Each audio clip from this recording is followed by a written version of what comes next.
So imagine how Eastern Montgomery feels taking their first shot at a state championship. There's 1 week left before Christmas, which makes this weekend the last to get all your holiday shopping done. Denny Hamlin comes into this race 41 points behind chase leader Jimmy Johnson. Led by Florida, 20 other states have also filed challenges to the law. Tom Perriello makes his last stop on the campaign trail today here in Martinsville.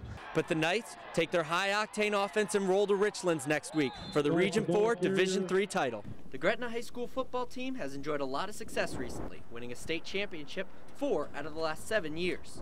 But this team in particular has an impact on both young and old.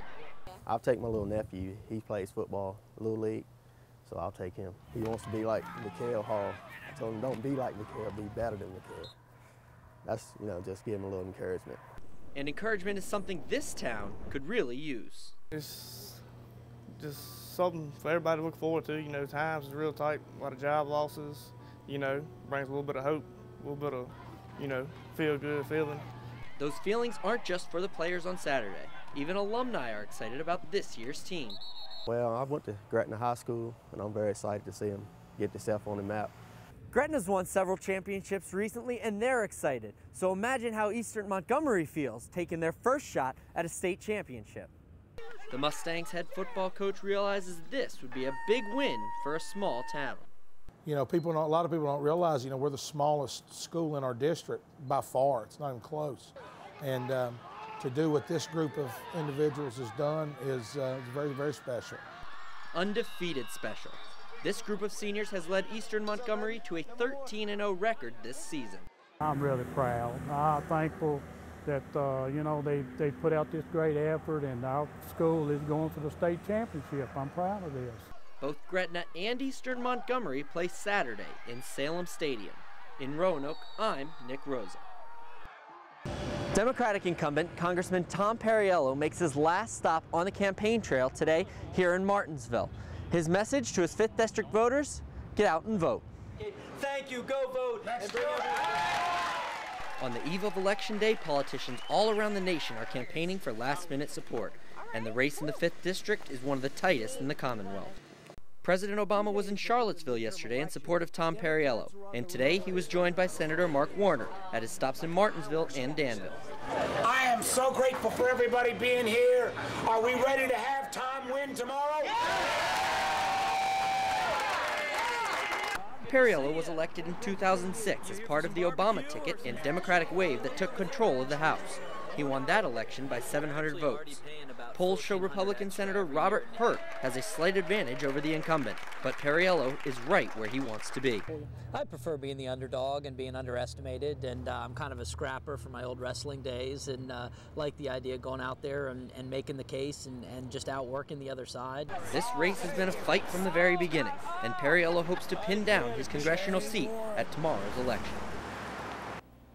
Brittany Smith says a few words during a celebration of her homecoming. Good evening and thanks for joining us. I'm Nick Rosa. Family Friends organized today's event in South Boston as a way of showing support for the 12-year-old who was found safe in San Francisco more than a week ago. Fox's Jarrett Henshaw was in South Boston and has more on what made the rally bittersweet. Jeffrey Easley, who's accused of kidnapping Brittany Smith, was arraigned Friday on an abduction charge in Roanoke County Juvenile and Domestic Relations Court. He will be back in court February 8th for a preliminary hearing on the charge. Roanoke City Police are looking for 2 shoplifting suspects who hit an officer's bike with their SUV. The incident happened yesterday afternoon at the Valley View Walmart. Police say the men were being investigated for shoplifting when they ran out of the store. They reportedly got into a Jeep Cherokee. An officer then approached the 2 on his bike and got off. That's when the suspects hit the bike and drove away. The good news is the officer wasn't hurt. No arrests have been made. Meanwhile, Roanoke police are searching for a shooting suspect. The shooting happened shortly after 9 o'clock last night in the 1400 block of Gilbert Avenue. After a vehicle was shot at, the driver tried to escape before running into a ditch on Hirschberger Road. None of those people were hurt in the shooting or the accident. Police are looking for a gray sedan that was involved. Anyone with information on either of these incidents is asked to call Roanoke City Police. And we have an update tonight on a hit and run in Roanoke. A person of interest has come forward. According to Roanoke City Police, it happened Saturday afternoon at the intersection of Rugby Boulevard and Grayson Avenue. Witnesses told officers the driver of a mint green Ford Aerostar minivan hit 2 teens crossing the street and left without stopping.